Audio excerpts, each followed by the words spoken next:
दुश्मन आका को खबर कर दो, शेर वापस पलट के आया है। दुश्मन आका को खबर कर दो, शेर वापस पलट के आया है। अच्छा, इससे पहले जब मैं आया था आसपास में तो लोग नारा लगाते थे बीच से उठ करके, ऐसा लगता है कि नारा लगाने वाले इंतकाल कर गए हैं, बचे हुए हैं कि नहीं?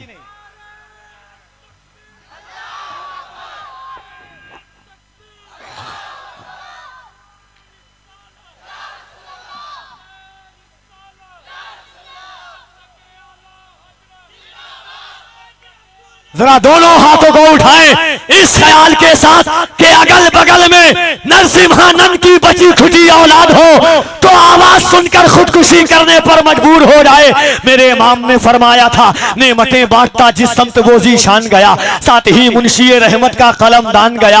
आज ले उनकी पना, आज मदद मांग उनसे, कल न मानेंगे कयामत में अगर मान गया। उन्हें जाना उन्हें माना, न रखा गैर से काम, लिल्लाहिल हम्द में दुनिया से मुसलमान गया।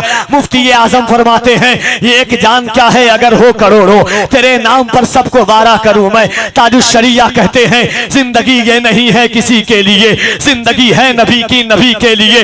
कारी मोहम्मद अली ज़ुहूरी ने कहा था, ये आरज़ू नहीं के दुआएं हजार दो, पढ़कर नबी की नात कब्र में उतार दो। ये जान भी ज़ुहूरी नबी के तुफैल है, इस जान को हुजूर का सदका उतार दो। फिर नसीरुद्दीन नसीर ने कहा था, एक मैं ही नहीं उन पर कुर्बान जमाना है, जो रब्बे दो आलम का महबूब यगाना है। इज्जत से न मर जाए, इज्जत से न मर जाए, इज्जत से न मर जाए, क्यों ना मैं मोहम्मद पर एक दिन हमें दुनिया से यूं भी तो जाना है। जरा दोनों हाथों को उठाइए और बुलंद आवाज से दिलबर शाही से पहले लब्बैक का नारा लगाइए। हर हाथ उठे मोहब्बत से, लब्बैक या रसूल अल्लाह, लब्बैक या रसूल अल्लाह, लब्बैक या रसूल अल्लाह। इन अशार के साथ आवाज देता हूं कि सुरखरू होने का सामान भी दे सकते हैं, सुरखरू होने का सामान भी दे सकते हैं, जिंदगी को नया उन्वान भी दे सकते हैं।